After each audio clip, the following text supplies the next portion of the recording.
Hello viewers, continuing with our series on application of derivatives, today our focus would be on maxima and minima. Let us begin with looking at a dynamic representation which will also help you to revisit the concept of increasing and decreasing functions. Let us take a look at a graph of a function which, as we discussed earlier, speaks a lot about the character of the function. Now, in this graph we have a point which is free to move along its sketch, and as I move the point A, the tangent also moves along. You just need to keep an eye on the changing slope of the tangent. As we discussed earlier, in this graph the function altogether is neither an increasing nor a decreasing function, but as we look at this path which is depicted by the red graph, the function is a decreasing function.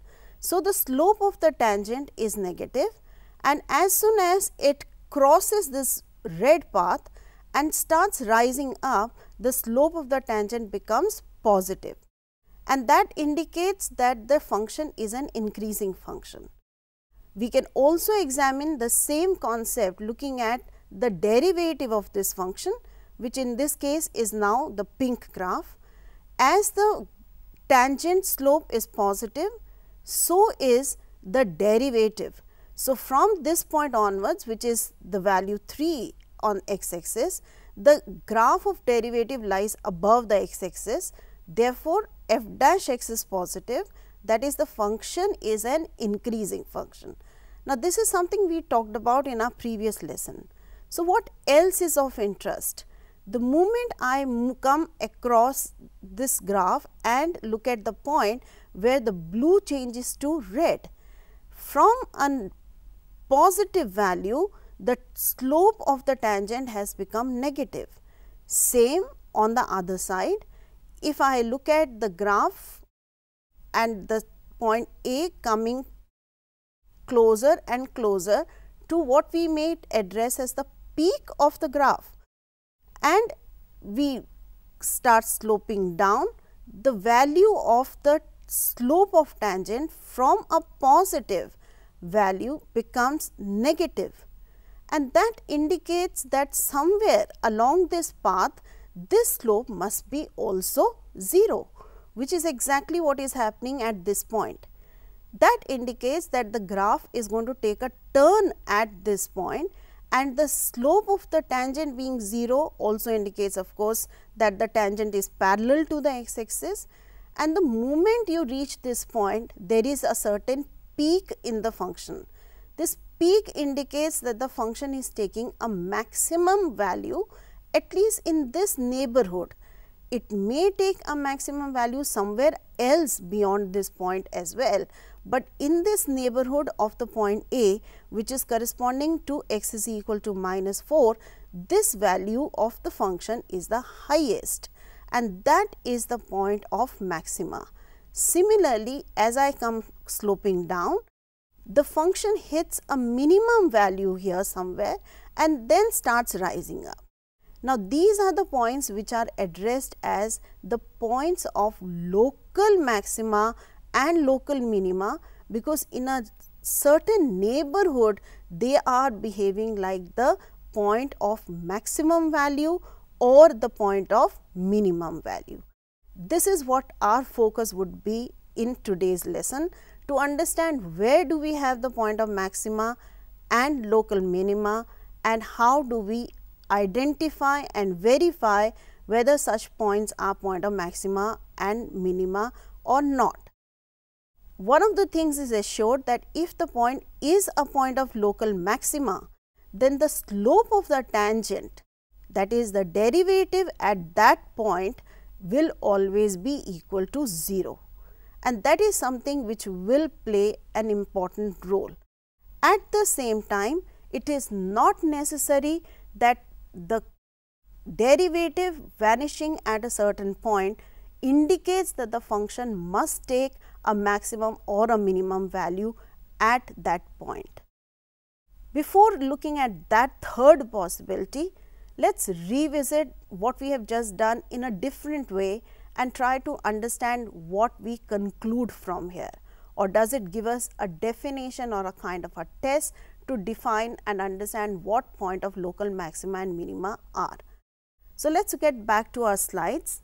Here at x is equal to -4, the function is taking a maximum value. What we observed was that around a, the derivative is behaving in a certain special manner.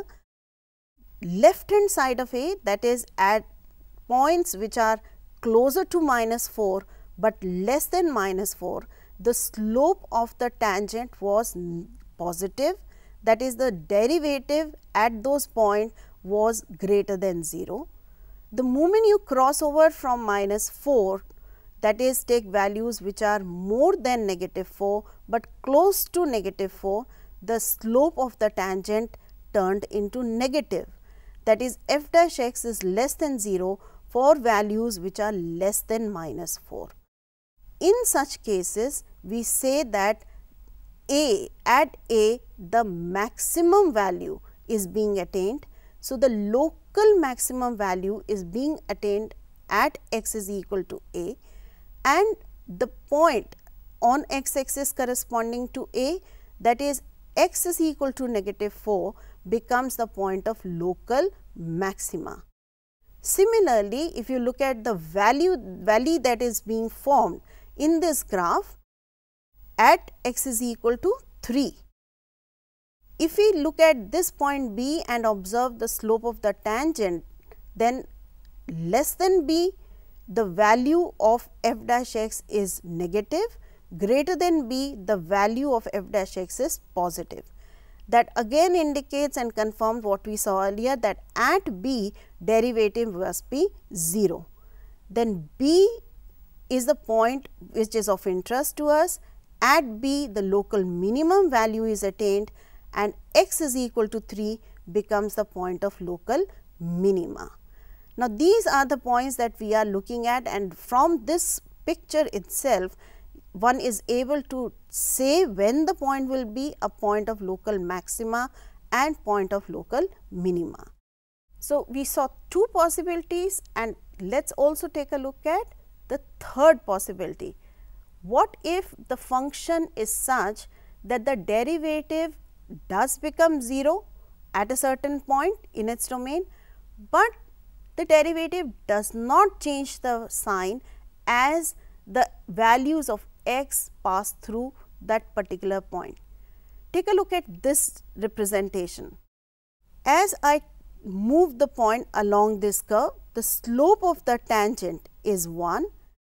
At a certain point, slope of tangent becomes 0 as well, comes down, takes values which are 2, 3 or 4, but they all remain positive. So, in this case, the derivative does vanish at a particular point, but the sign of the derivative is not changing, and that affects the shape of the graph as well. The graph is not turning at the point at which the derivative was vanishing. Such points are special points known as point of inflection. So, we have two possibilities, clear cut, point of local maxima and point of local minima. Along with it, another possibility of something called as point of inflection. I think now you are ready to look at what is called as the first derivative test to identify whether a given point is a point of local maxima or local minima. The first derivative test says that if f is a function defined on an open interval I and f is continuous at a critical point C in I. What is a critical point? A point at which either the derivative is 0 or the function is not differentiable at C. So, for a function like an absolute value function, x is equal to 0 will be the critical point. Then we have if f dash x changes sign from positive to negative as x increases through C, then C is point of local maxima. And if f dash x changes sign from negative to positive as x increases through C, then C is a point of local minima. And the third possibility, f dash x does not change sign as x increases through C, then C is a point of inflection. These three conditions are going to play a role to decide whether a point is a point of local maxima or minima. At the same time, if we get back to this graph and see that as we looked at the point A and f dash x on the lesser side of x is equal to small a is positive, on the other side it is negative, it can be interpreted as saying that as x increases, f dash x, that is dy by dx, decreases. From positive it is changing to negative, which also means that f dash x, that is the derivative of y, is a decreasing function at a. In other words, it is same as saying that the second order derivative must be less than 0 at a. That was the condition for a function to be decreasing at a particular point. At the same time, if I have a point of minima, then what was happening? At b, we saw that the derivative of course is 0, but lesser than that, the derivative is negative as x takes values across b and become positive. That indicates that derivative is an increasing function at b, which also means that the second order derivative must be greater than 0 at b. Put together, this results in a second derivative test, which is much more functional in terms of applications, which says that if a function is defined on an open interval I and C belongs to I, and let f be twice differentiable at C, then C is a point of local maxima if f dash C is 0 and the second derivative at C is negative. C is point of local minima if f dash C is 0 and f double dash C is greater than 0. Third possibility would be when f double dash C is 0 and f dash C of course was 0. In that case, we say that the test fails and we have to restore back to the first derivative test. Let us consider an application of the first and the second derivative test. The question says, find the local maxima and local minima if any for this function. Find also local maximum, local minimum values as the case may be. Of course, the task starts with first finding the first derivative f dash x. To find the critical points, put f dash x equal to 0. In this case, I get 3 values 0, 1 and 1 by 2. If I find f double dash x, I get a long expression, but you can see that f double dash at 0 is 0 since all the terms have a factor x.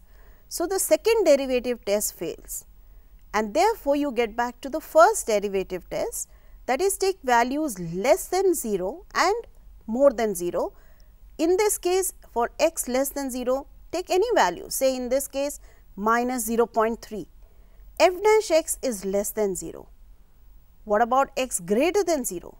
Suppose x is 0.3. F dash x again is less than 0 and therefore, we have got a point of inflection. Considering second order derivative at 1, in this case again the derivative is 0 and therefore, second derivative test fails. As in the previous case, take values less than and greater than 1. Again in this function, because there was something special about the function because of the repeated factors, we end up with one more point of inflection. The third value that we had got as a critical point was half. So, f double dash at half is greater than 0, which means by second derivative test that x equal to half is a point of local minima. Local minimum value will be the function's value at half. In this case, as you replace x by half in the function, you get negative 1 by 64. That is the local minimum value. So, the concept of maxima minima is very closely related to the concept of increasing and decreasing functions. At the same time, the second order derivative test is a better test than the first derivative test, but if you have, like in this example, point of inflections or cases where the second derivative test was failing, it is important to know and be familiar with the first derivative test. Point of inflection, like in this example, happened because of the nature of the function. It had repeated factors in it. That won't be the case in almost every question, as you may see. I leave now you to try and practice more of the first and the second derivative test questions and get confident about their use. See you in our next lesson. Thank you.